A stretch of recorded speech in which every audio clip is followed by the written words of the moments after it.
point of view dari semua. Jadi lanjut nggak daily vlogger? Iya, gue cuman lagi nggak bikin vlog aja sih, lagi nggak bikin vlog aja, lagi sama Eca lagi ada kerjaan juga, jadi nggak tenang bisa. aja. Jadi maksudnya kalau ngevlog kan nyita waktu banget ya, kita bawa kemana-mana bawa kamera, terusnya habis bawa kamera nge-take footage, terus edit malamnya gitu kan, itu kan kebiasaan kita kemarin-kemarin. Cuma sekarang lagi nggak bisa hal itu kan, lagi nggak bisa kita lakuin. Iya. Jadi gue nggak bisa ngupload daily vlog dulu. Cuman bisanya ngeditnya ngupload video mobil. Mobil ya. Iya, kalau Eca sih sama juga mungkin. Enggak sih, sebenarnya there's a lot things going on. Oke. Di 2020 cuy. Kayak gue sebenarnya bukan yang nggak mau upload vlog sih, gue pengen upload vlog, cuma lagi nggak bisa aja karena ada waktu gue banyak kesita sama beberapa hal yang lain. Tapi ada masalah juga sih, bukan masalah sih, gue kayak ngelihat beberapa akhir ini gue kayak lagi lebih pengen coba menjalani kehidupan aja dulu. Jadi kayak gue banyak beberapa hal karena 2020 kayak banyak banget corona, kejadian coronavirus, terus kejadian Cipeng jadi terkenal. Terus bokap gue juga meninggal. Dari situ tuh kayak sebuah di 2020 ini sebuah rangkaian yang membuat gue melihat sudut perspektif kehidupan yang berbeda banget di 2020 ini. Dan gue beberapa bulan ini sempat berpikir kayak lebih kayak berpikir apa sih yang kejadian sebenarnya di dunia kayak yang sekarang gue. Mungkin sebenarnya banyak orang lo banyakan ini nggak penting juga sih ngurusin kayak begituan. Cuma gue suka banget, gue nggak tau, gue senang banget kayak ngerasain nge-feel sama kejadian ada di sekitar gitu. Dan itu ngebuat gue kayak gue harus ngelakuin suatu hal gitu. Gue nggak bisa kayak begini terus di dunia yang kayak begini. Jadi intinya sekarang gue tetap masih mau ngupload vlog. Cuma ya dalam waktu dekat ini gue pasti update lagi vlognya. Cuma ya untuk sekarang ini gue lagi lebih kayak menyisihkan waktu gue, bukan cuma untuk vlog doang, tapi menyisihkan waktu gue untuk mendapat experience lagi lebih banyak biar bisa gue share lagi ke lo di vlog. Terus mungkin lo nanya gue, bang katanya tuh cuma diary lo. Gue pengen banget bisa upload diary gue setiap hari lagi. Itu tetap jadi mimpi gue kayak bisa ngupload vlog dan sharing juga dan jadi kenang-kenangan. Cuma untuk saat ini kayaknya gue nggak tahu, gue lagi pengen untuk menikmati dulu, mempelajari kehidupan, mencari pengalaman di kehidupan, karena gue nyadar beberapa tahun ini yang gue dapet gue malah jadi less experience sama beberapa hal. Mungkin beberapa tahun ini lo lihat vlog gue, kehidupan gue terlalu nyaman dan terlalu santai, dan gue lebih fokus sama jadi kayak ya udah gue less experience. Gue jarang baca buku, gue nggak mau ngulik suatu hal yang baru lagi. Gue cuma nyaman dengan setara dengan yang lain. Nah jadi ya gue mau petualangan dulu sebentar, tapi gue pasti share bro. Pasti share ya? Share. Oke. Kenapa nggak update vlog? Mungkin juga kalau gue sih, kalau gue kemarin kan selain daily vlog menjadi kesukaan gue, passion gitu, di samping itu juga jadi kerjaan gue. Dan 2020 sih bukannya gue gimana ya, itu pasti berdampak juga kan. Eca maksudnya, Eca ngomong bahwa 2020 banyak hal yang terjadi dan dampak langsungnya juga ada di gue sih. Yang masalah kerjaan segala macam offline nggak ada, dan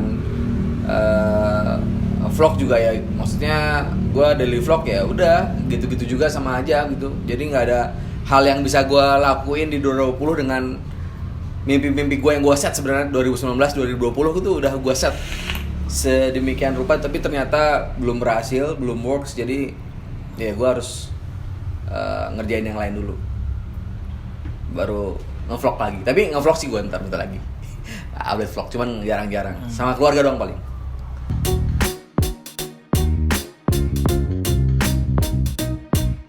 Kalau daily vlog gue kan nggak, maksudnya kalau daily vlog gue kayaknya nggak relate sama kehidupan artis. Jadi mungkin kalau buat gue sih nggak terlalu berpengaruh ya, itu kan cuman pilihan orang nonton gitu loh. Terus kalau sekarang kalau misalnya bicara ngaruh sama watch time juga bisa juga ngaruh.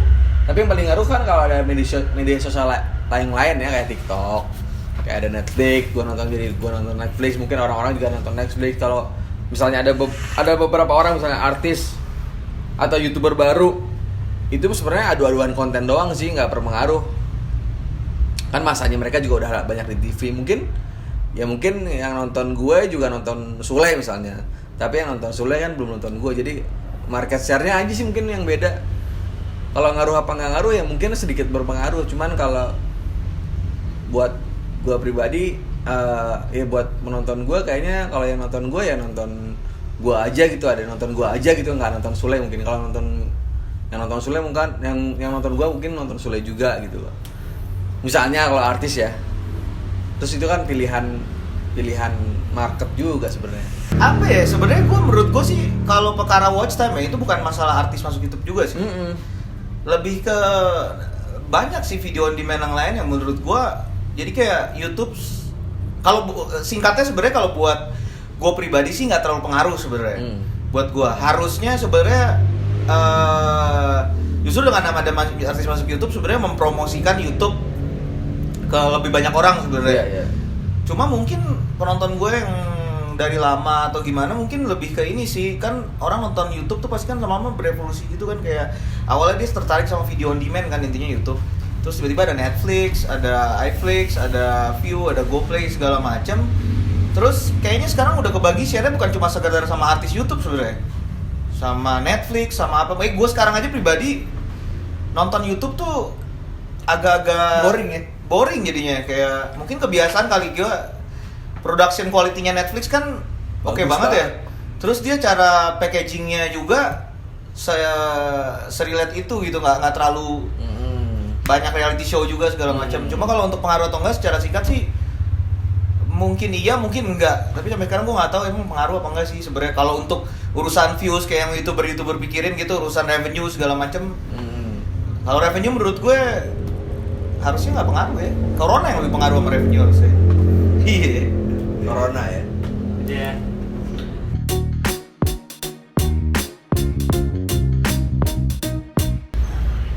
Kapan akhirnya ya? Yang seru kapan akhirnya sih sebenarnya? Kalau awal buat YouTube, gue nggak ada tuh. Gue jujur aja waktu dulu awal buat YouTube, gue pengen aja bikin video setiap hari. Jadi kayak gue pengen aja kenang-kenangan gitu. Soalnya, lo pernah nggak sih yang nonton di sini kayak ngelihat rekaman video footage gitu? Dulu kan di musik-musik juga sering ya, kayak band gitu nge-footage mixtape-in rekaman tahun 93 yang masih pakai gerer. Nah gue ngeliat video itu kayak momen itu punya value yang mahal banget buat bandnya, buat suatu saat nanti, maksudnya terlepas dari band atau apapun itu. Tapi gue ngeliat sebuah video yang direkam beberapa tahun terus ditonton lagi beberapa tahun kemudian punya value. Nah waktu itu gue pikiran udah, gue waktu lagi kuliah gue pengen ngedairin hari-hari gue terakhir kali dari gue skripsi sampai gue lulus kuliah awalnya. Ya udah, terus kalau masalah end-nya sebenarnya gue nggak mau end karena banyak momen-momen penting yang bakal terjadi lagi setelah ini. Kayak sebenarnya lu bayangin kita 2020 ini kena corona dan kita ada footage segala macam tentang corona, gimana manusia di tahun 2020 kehit sama corona dan ngabisin waktunya buat corona. Kayak waktu dulu, sekarang ada obrolan kayak tahun 92 ada Spanish flu kan, tapi kita nggak ada gambaran kan. Tapi sekarang one day itu bisa jadi, dulu 2020 pernah kayak gini nih. Langsung pakai masker semua. Pakai masker semua. Nah itu kan precious moment ya. Tapi gue nggak mau berhenti sebenarnya. Ya, belum tahu gue berhentinya kapan. Kalau gue sih awal bikin YouTube karena anak gue kan, Naya dulu sama Fatih bikin vlog. Emang inspirasinya sama orang-orang yang di US juga kayak si yang orang Filipina itu siapa namanya, si Is Judy Live itu kan ngerekam keluarganya. Habis itu gue nonton si Casey, nonton Eric, ya pokoknya udah gue sering ceritain sih sebenarnya kalau awalnya YouTube-nya. Cuman kalau endingnya mungkin gue nggak tahu sih endingnya ngapain ya endingnya. Jangan ada endingnya ya. Janganlah. Soalnya kan apa ya, maksudnya kalau kayak sekarang gue ada beberapa footage misalnya pernah ngajak Kavi kemana, apa nanya kemana gitu, gue lihat lagi dan mereka juga masih nontonin ya. Itu jadi kayak treasure buat keluarga gue tuh, kayak oh si Naya ingat nggak waktu dulu pernah tinggal di apartemen, dia nonton sendiri tuh. Oh ingat ayah, padahal sebenarnya dia nggak inget, mungkin tingkat kesadarannya dia aja masih berapa persen ya, sampai sekarang aja dia masih belum sadar pernah tinggal di apartemen. Cuman kalau di remind sama video gue yang pernah gue rekam di situ, kayak dia, oh ayah dulu di apartemen kayak gini-gini, jadi gue bisa ada cerita buat dia gitu. Kalau gue sih itu ya, kenapa daily vlog, kenapa bikin vlog tiap hari, terus kelihatan juga progres gue bikin video, kelihatan juga sih. Jadi kalau buat gue sendiri, buat ngukur diri sendiri juga kadang-kadang kalau masalah videonya ya. Kalau precious si videonya lebih dari apapun ya, kayak saya bilang tadi, nggak mahal. Video kamera tuh ini kamera tuh hasil rekaman tuh mahal banget menurut gue. Mahal banget. Jadi ya intinya momen sih kenapa gue bikin YouTube. Ya gue cuma pengen rekam momen.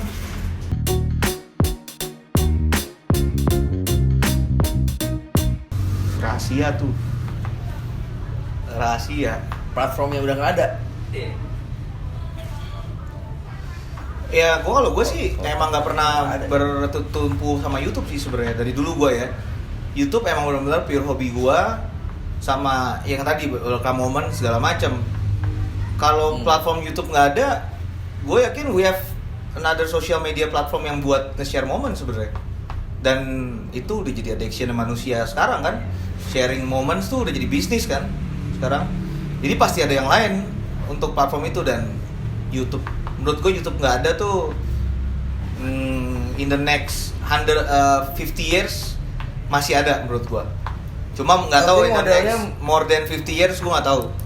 Tapi mungkin modelnya beda. Enggak, modelnya mungkin ntar orang sama gini kalau orang kebanyakan video nanti ya. Ini kayak gue lihat TikTok, gue udah malas nonton YouTube jadi nontonnya TikTok. Kayak misalnya lagi sekarang mau ke Jogja nih, bentar lagi. Gue liat search di TikTok tuh Yogyakarta, gue langsung download info tuh Cak. 5 hotel termurah cek misalnya. Itu jadi cepet loh buat gue. Daripada gue harus nonton YouTube. Oh enggak, itu bicara nanti future bisa mungkin YouTube akan game-nya short, mungkin beda. Short video. Gak mungkin ya. Tapi YouTube ngambil ke short video. Karena itu bakalan market Instagram sama TikTok. YouTube pasti pascal di long video. Pecinta long video itu banyak karena long video itu more informatif sebenarnya. Iya. Cuma ya modelnya kayak gimana, tapi selama YouTube itu bakal jadi host untuk penyimpanan video, ya nggak ada masalah buat kita. Tapi kalau bicara revenue, gue berharap banget di hidup gue. Justru sekarang gue baru berpikir, gue berharap banget di hidup gue buat dapat uang bukan dari hobi gue. Karena ketika gue ternyata baru sadar, ketika gue dapat uang dari hobi gue udah nggak fun lagi jadinya. Karena ketika lo cari uang benar-benar di hobi gue, lo yang hobi, mungkin hobi kan banyak ya. Kayak misalnya hobi lo A, B, C, D, E, F. Kalau menurut gue hobi yang paling lo cintai, jangan sampai lo nyari uang di situ. Karena painful bro. Itu kan udah banyak protes-protes orang ketika orang start bikin Instagram iseng-iseng, terus dia terkenal, terus dia tajir, depresi, rasanya udah nggak happy lagi segala macam. Ya itu mungkin karena gue mulai ngerasain once gue kemarin ingin berpikir fokus di YouTube dan dapat uang dari YouTube misalnya, YouTube-nya udah jadi nggak fun lagi, dan tadinya informasi yang pengen gue sampein kedictate sama money, udah kedictate sama uang. Udah bukan hobi lagi dah. Gue berharap ke depannya dalam hidup gue, YouTube gue tetaplah sebuah momen, sebuah diary gue yang dimana itu bakalan berharga banget buat diri gue dan berharga juga buat orang lain yang mungkin bisa dapat pelajaran dari situ. Itu aja, sebatas itu doang. Gue takut banget kalau YouTube sekarang, kenapa 2020 ini gue bergerak melakukan suatu hal lagi. Gue takut hobi gue itu jadi mata pencarian gue, hobi tercinta gue itu untuk bikin video, sharing momen sama connect sama orang dari YouTube. Itu bakal jadi mata pencarian gue. Ntar gue takut jadi musisi-musisi atau apa ya, orang-orang yang dapat duit dari hobi dan protes, anjir karya gue nggak bisa pure lagi, nggak bisa apa, karena ya gue di-push gimana caranya membuat karya agar dapat duit. Enggak ya, paling enak sih ya. Setelah gue pelajari nih kemarin-kemarin, paling enak kita nyari uang di luar di YouTube. Habis itu kita ngupload video, itu lebih tenang loh daripada kemarin-kemarin kita kayaknya mikirin ada brand deal segala macam. Iya nggak. Iya, jadi udah nggak fun lagi, Nggak fun, terus nggak relevan lagi juga. Jadinya ujung-ujungnya ya lo bikin video. Ya balik lagi kalau ke YouTube ya, kalau nggak ada yang lo bisa ceritain atau lo bukan. Let's say kalau gue tukang kayu, gue bisa ceritain tentang kayu di YouTube. Kalau gue bikin daily vlog dan gue mau nyari duit dari YouTube, berarti yang gue ceritain tentang vlog apaan, dan gue nggak kemana-mana, nggak dapet experience dari kerjaan gue di luar, nggak fun lagi. Jadi ya balik lagi tadi, gue pengen hobi gue ini yang sangat gue cintai ini bikin video, nge-vlog dan semacam, tetaplah jadi hobi, bukan jadi mata pencarian utama. Jadi hobi, tapi bisa menghasilkan. Bisa menghasilkan juga. Kayak gue sebenarnya yang gue cari sih di menghasilkan YouTube cuma intangible ya sih, kayak intangible asset. Intangible asset, kayak connect lebih ke banyak orang. Betul. Tapi kalau misalnya kan ini buat pandangan orang juga, kalau buat gue pribadi, YouTube sangat-sangat mengubah gue banget ya, dari gue nggak ngapa-ngapain, dari Fatih nggak punya kerjaan, dari gue nggak punya kerjaan, through YouTube gue bisa punya semuanya, nggak bisa gue bohongin, ngerti nggak sih? Kayak gue bisa misalnya brand deal sama siapa, kayak sekarang gue as a brand ambassador Skrimus, dan ternyata melalui vlog gue orang tag sama gue, suka sama gue, ngobrol sama gue, punya referensi dari mata gue gitu, dari perspektif gue. Ya buat gue sih itu, buat gue sih maksudnya nggak ngilangin hal itu semua, tapi YouTube buat gue sih ya sangat membantu gue di awal-awal di akhir-akhir kehidupan ini, maksudnya kayak punya sangat rumah, membantu sih. Iya, punya rumah, bisa beli mobil drift segala macam gitu kan, itu kan gara-gara nge-YouTube juga. Cuman ya gue juga sama kayak Eca, pengen challenge lagi, pengen challenge lagi, punya kehidupan yang lain lagi, punya gimana lagi sih, ada kehidupan apalagi yang bakal gue sentuh di umur 30 gue ke 40 nih, apakah di YouTube terus. Jadi harus punya opsi juga tuh, ada kayak 2 pintu juga, apakah ada YouTube, apakah bisnis apa atau apa gitu, harus gue bikin juga tuh. Karena kan umur 30, buat gue sih umur 30 ke 40 itu ngeri banget ya kalau kita nggak jadi apa-apa gitu. Akhirnya nggak jadi apa-apa gitu. Soalnya kan YouTube gue juga gitu-gitu aja lah, 40.000, 50.000 yang nonton. Jadi ya harus cari cepet-cepet di vote yang mana misalnya. Oke. Gitu sih. 2 pertanyaan terakhir ya. Bebas nih, berapa aja bebas.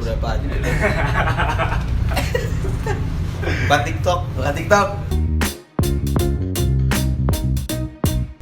Game YouTube di era sekarang kan beda. Lo mau 4 tahun terakhir waktu abang masih mulai, Mas Arif masih mulai, kan beda tuh gamenya sama sekarang. Kita mau bicara based on algoritma lebih bagus menurut gua. Kalau lo start sekarang, sebenarnya lebih simple.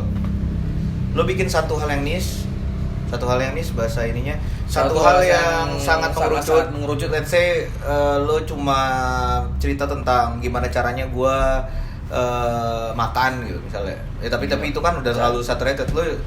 Lo kalau intinya gini, kalau lo punya hobi atau lo punya kerjaan yang menarik untuk ditonton dan lo pengen sharing itu, tinggal lo bikin dan algoritmanya itu bakalan lebih bagus daripada zaman dulu. Jadi intinya kalau lo buat suatu hal yang niche, upload aja, sebenarnya lebih enak sih. Saran gue bingung juga ngejelasinnya gimana ya. Tapi bahasanya. Iya. Sebenarnya lebih gampang sih sekarang. Kayak misalnya. Tapi lo harus beda. Karena algoritmnya bakal ngebantu lo banget. Algoritma sekarang lebih fair menurut gue. Contoh, gue nonton satu hal yang misalnya orang subscribernya kecil, gue pencet 1. Abis itu besok di home gue pasti ada 3 video dia. Iya. Misalnya nontonnya walaupun gue gak subscribe, iPad Pro, dia lagi nonton iPad Pro misalnya. Nontonnya iPad Pro semua. Jadi sebenarnya intinya sekarang lebih gampang, cuma yang susah adalah nyari kontennya. Karena konten-konten kayak contoh prank udah banyak, ini udah banyak, misalnya yang entertaining gitu, bikin podcast udah banyak, segala macam. Lo harus cari satu hal yang menurut lo unik gitu, beda dari yang lain dan ada marketnya. Contoh lo cuma fokus sama sepeda gitu misalnya, ya walaupun yang suka sepeda lagi nggak terlalu banyak, yang suka sepeda kan nggak terlalu banyak sebenarnya di Indonesia kan, ya cuma lo pasti ada marketnya karena kan yang bikin videonya sedikit. Dan YouTube juga bakal ketika orang nge-explore lo, orang ngeklik lo, YouTube juga bakal ngebantu algoritmnya sih sebenarnya buat lo itu ke explore lebih lanjut lagi gitu. Jadi sebenarnya lebih enak sekarang karena lo nggak butuh di subscribe sebenarnya, nggak butuh di subscribe orang, ditonton aja sering sama orang, besok ada di home-nya. Kalau dulu harus di subscribe baru ada di subscription fee. Tapi tapi intinya masih bisa kok sebenarnya bikin YouTube sekarang. Tapi lu harus unik aja. Ini yang bikin TikTok sih lebih cepet lagi. Pain in the ass sih kalau buat gue, menurut gue. Kagak, Kalau kalau lu nggak tahu arahnya kemana, pain in the ass. Ya, buktinya Fadil Jaidi bisa. Iya, karena dia lucu banget. Lucu banget. Sebenarnya di dunia ini kan gini, YouTube udah berubah bukan jadi cuma sekedar orang sharing bedroom talk kayak dulu ya. Karena kan dulu masih awal-awal yang bikin dikit kan. Kalau sekarang kan udah lebih kayak apa ya? Entertainment lah isinya. Gitu. Kalau lo bisa bikin suatu hal yang menarik buat banyak orang dan atau lo bikin suatu hal yang menarik buat satu community pasar, ya pasti ada yang nonton. Pasti growth. Tapi kalau lo buat yang biasa kayak daily vlog gue gitu, ya terlalu lebar kecuali menarik banget. Either itu sinematografinya bagus banget atau apanya bagus banget, ceritanya bagus banget, ceritanya unik banget gitu. Banyak kok yang bisa kebukti. Dan marketnya gede banget loh sekarang. Iya, tapi kalau buat gue sih mending bikin TikTok. Karena TikTok sangat, kalau buat tapi nggak bisa dimonetize lah ya. Ya monetisnya mungkin kalau dari segi yang gue nggak tahu ya bisa monetis apa enggak, cuman kalau dari segi lo pengen bikin, ini kan si media sosial lagi growth banget anjir si TikTok. Nggak tahu ntar Instagram apa namanya? Instagram Reel. Kalau mau mulai sih kayak ke situ deh, Instagram. Gue juga lagi pengen nyobain Instagram aktif juga, ternyata bagus loh itunya. Di luar YouTube ya. Kalau YouTube kan emang kalau workflow kita kan capek banget anjir. Bawa kamera anjir. Kayak di aja. Anything di sosial media itu nggak kayak bisnis ini, nggak kayak bisnis trading, nggak kayak bisnis kopi. Lo jual kopi ya dapat untung gitu. Lo investasi di alat segala macam, investasi di aset. Asetnya itu sebuah video gitu, misalnya video bulanan lo atau harian lo yang bisa dimonetize suatu waktu gitu. Jadi model bisnisnya tuh kayak investasinya lumayan besar lah dari segi waktu sama duit di awal gitu. Cuma kalau lo jadi sih enak sih. Sebenarnya enak kalau lo bisa punya channel YouTube yang gede segala macam, enak juga. Ya itu, cuma ya intinya start aja lah, nggak ada salahnya juga kok. Berarti kalau masih muda. Kalau udah tua puyeng. Iya. Kalau udah tua puyeng lah. Tapi kalau masih muda mendingan TikTok sih emang. Menurut gue, kenapa? Pakai kamera ini dong lo, Cak. Pakai HP doang lo. Lebih simple loh buat mereka sebenarnya. Emang lebih simpel tapi dan lebih langsung ngegait pasarnya tuh kayaknya lagi. Ya tergantung lo pengen bikin channel kayak gimana, konten kayak gimana sih gitu. Kalau gue sih ke arah. Cuma YouTube banyak sih, maksudnya lo belajar filmatografi, belajar scripting, karena kan nggak se-short itu kan. Daily vlog pasti lanjut anjir, nggak mungkin nggak lanjut kalau gue sih gatel. Kalau gue gatel nggak ngedit, gatel. Gue pengennya sih lanjut. Cuma gue nggak tahu juga karena kayak tadi gue bilang nih, ini ada yang pengen gue share sedikit. Jadi di 2020 ini gue dapat point of view yang lumayan gila sih dalam hidup gue. Kalau lo nonton vlog gue mungkin lo tahu, udah sering ngikutin gue, lo tahu lah apa yang udah pernah gue petualangan gue. Cuma di 2020 ini kayak benar-benar pelajaran gede yang dimana gue nikah, bokap gue meninggal, terus ada coronavirus. Terus tiba-tiba dunia kayak begini bentuknya, kehidupan kita berubah. Banyak banget yang emang ngerubah pandangan banget deh. Cuma yang pasti satu hal yang paling gue lihat, ternyata gue ngerasa sebagai manusia kita terlalu fragile. Itu yang paling gue rasain. Dan yang gue dapat dari corona, ternyata financial kita tuh fragile banget. Kayak gampang banget rapuh, gampang banget dikontrol sama dunia, gampang banget dikontrol sama pemerintah. Cuma perkara dunia bilang lockdown, kita semua berantakan. Finansial, itu juga mental. Terus ketika bokap gue meninggal, ketika gue nikah, gue juga pelajaran. Ternyata tanggung jawab yang gede banget ketika abis lo nikah. Lo harus kayak fokus sama keluarga segala macam. Terus ada satu orang di sebelah lo, ada satu orang mungkin terjadi anak lo. Ya ada tanggung jawab yang lebih lagi, itu yang gue pelajarin di dunia yang seperti ini, corona, pas gue ngejalanin ini. Tambah lagi bokap gue meninggal. Pas bokap gue meninggal, gue ngerasa waktu itu jadi real. Yang tadinya gue mikir sebuah waktu itu, sebuah detik adalah cuma sebuah waktu. Cuma pas bokap gue meninggal, bokap gue itu adalah orang yang gue kenal dari gue lahir, pas umur dia 32. Dan dia meninggal di umur 65. ternyata batasan waktu itu real. Sebentar anjir. Sebentar. Dari situ udah gue dapet pelajaran lagi. Ternyata kita mengenal every individual yang kita sayangin di sekitar kita itu sebentar banget. Gue kenal Arin cuma mungkin sebentar. Gue kenal dia umur berapa kemarin 28, kita cuma sebentar. Gue kenal istri gue berarti cuma sebentar. Gue kenal bokap gue, even bokap gue cuma sebentar. Berarti waktu itu real. Jadi intinya kalau nanya vlog itu pengen lanjutin lagi apa enggak, gue pengen banget bisa sharing segala macam semuanya ke lo semua lanjut. Cuma yang pasti di titik ini gue lagi pengen dapetin experience yang bisa gue ceritain lagi ntar di vlog. Dan iya, karena waktu itu sangat terbatas dan hidup manusia itu benar-benar rapuh. Jadi gue harus bikin suatu hal yang lebih lagi untuk keluarga gue, untuk diri gue sendiri. Jadi gue pengen fokus itu dulu untuk sekarang ini. Ya jadi itu aja sih yang pengen gue share. Intinya waktu itu real, hidup itu gak ada yang aman, gak ada yang pasti. Ternyata udah terbukti dengan adanya corona.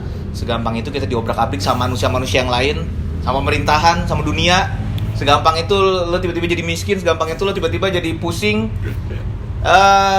Intinya buat lo semua yang sering nonton YouTube sekarang, start making something sih menurut gua. Kayak lo manusia, lo punya kapasitas yang gede banget buat ngelakuin suatu hal. Tapi ketika lo lagi ngejar suatu hal, lo harus ingat juga bahwa waktu itu ada. Itu aja sih sebenarnya. Waktu real lah. Jam dinding real, bro. Real. Dan di every second of human's life ada yang berubah. Sekarang gue ngomong kayak gini mungkin ada sedikit berapa mili bulu gue tumbuh sedikit, bro. Berarti di every second kehidupan tuh berubah. Kalau lu nggak berubah dan menjadi orang yang gitu-gitu aja, itu yang gue rasain beberapa tahun ini. Kita bisa ketinggalan sama apapun itu. Minimal ada banyak hal yang harus kita urusin nih. Hubungan dengan teman, hubungan dengan istri, hubungan dengan orang tua, yang sebenarnya sangat terbatas. Yang lo akan baru sadar ketika orang itu udah gak ada. Ternyata gue baru kenal dia 30 tahun. Dan gue gak tahu dulu dia main kayak gimana tuh. Umur 20 tahun, 10 tahun hidupnya kayak gimana. Gue gak kenal itu orang siapa. Walaupun sedekat apapun itu sama orang itu, pasti lo akan bertanya, anjir gue baru kenal sebentar banget. Gitu juga ntar bakal istri gue kenal gue kenal sama istri gue. Ternyata kita kenal sama orang yang paling kita cintai, yang katanya itu jodoh, sangat sebentar. Berarti kalau gue sekarang, gue meninggal di umur yang sama, di 60-an, 30 tahun doang gue kenal sama istri gue. Gitu juga sama Arin, gue cuma 30 tahun. Dan hidup gak sepanjang itu. Kita sering dengar cerita World War II 1000 tahun, 300 tahun yang lalu. Tapi manusia kita hidup cuma terbatas 60 tahun. Jadi enjoy your freaking life. Cuma 60 tahun, bro. Dan sisanya udah tinggal dikit, bro. Dan kita harus making something for a better humanity, man. Love you guys. Yoi gak? Yoi. So-soan banget ya. Tapi itu real, bro. Itu yang gue rasain di 2020 itu kenapa mungkin. Tapi kita lanjut vlog lagi. Iya, makanya. Iya. 30 ke 40 bentar nih gue nih. Makanya gue agak Udah berubah, bro. Udah berubah. Bentar lagi 40, tapi gue pengen banget di umur 30 sampai 40 itu pada vlog. Mungkin di 50 masih ada kalau bisa. Gue pengen banget apa ya? Gue dulu sempat mikir bisa nggak sih ini jadi sebuah studi real kehidupan manusia dari gue ngevlog dari. Iya, nanti anak cucu kita yang studi realnya bahwa ada kakek buyut Arin Kunto, kakek buyut Reza Ece yang ini itu yang gue pernah cerita di vlog. Ya mungkin akan ada orang yang meneliti. Mungkin. Iya, heritage gue sama bokap gue aja gue ingat ya cuma momen cuy. Yang paling benar-benar berharga. Ya mungkin ntar one day vlog gue bisa jadi suatu sebuah warisannya. Nggak tahu kalau anak gue nggak matre ya. Anak gue matre. Nyarinya duit. Nggak peduli sama video, tapi enggak sih. Terus gue semoga aja video yang udah gue buat bisa jadi sebuah heritage kayak warisan lah buat keturunan gue ke bawah ya. Mungkin juga paling 50 tahun atau 100 tahun ke bawah itu juga udah hilang lagi, udah pada lupa kan. Cuma ya at least ya ternyata intinya manusia hidup sebentar dan rapuh banget. Intinya gitu. Kita harus nge-securein diri kita dulu sekarang di dunia yang bentuknya seperti ini. Di dunia yang ketika Dokter Tirta terkenal, bro. Ketika Dokter Tirta suaranya dijunjung tinggi satu Indonesia. Wah, it's a big question. It's a big question ya. Iya. Ketika dia adalah bukan topeng. Ketika dia adalah suara kayak DPR-nya anak muda katanya. Perwakilannya anak muda. Itu pertanyaan gue, di negara yang sebesar ini, sehebat itu Dr. Tirta? Itu pertanyaan gua. Dan itu kalian harus waspada terhadap dunia. Ada lagi nggak, Ek? Coba tanya apa lagi. Enggak sih. Dan Jerings di penjara. Dan Bang Jering di penjara. Ya pokoknya intinya kita juga hashtag bebaskan Jerings, bro. Iya, hashtag. Kalau gue mau berterima kasih sama satu band yang ada di dunia ini, yang ada di Indonesia. Black Market Love ya? Enggak. SID. SID. Black Market Love. Bukan yang Black Market Club, bro. Yang mana? Baby Bourbon Burn bukan. for you. The Angels Gonna Cry, bro. Don't tell me why. Lo harus dengerin lagu itu. Nih putar dulu The Angels Gonna Cry. Itu lagu relate sama kehidupan zaman sekarang, bro. Why the angels Gonna cry. I close See the my eyes for a minute. Nyanyi, kita nyanyi dulu, nyanyi The Angels Gonna Cry dulu, Pak. Come true. Gitarnya mana gitarnya? Itu di atas ada. Gue mau nyanyi buat Jerings dulu nggak boleh? Udah kepanjangan videonya. Boleh kita nyanyi buat Jering. Yo Jerings dulu. Dari buat Jerings dulu. Can you tell me why the world is so ugly and there ain't no pretty pictures everywhere I go? Spend half of your time and think of the answer. Why must people get so scared most of their lives? Now tell me why the angels gonna cry to see the way we live our life. Where is the heart goes? And tell me why the angels gonna cry. I close my eyes and a better place will it come true. Ya. Nah, itu Malaikat udah nangis, bro. nangis, bro. Tahun ini, bro. Ngelihat semuanya yang terjadi di dunia ini. Ya, bebaskan Jering. Hashtag bebaskan Jering.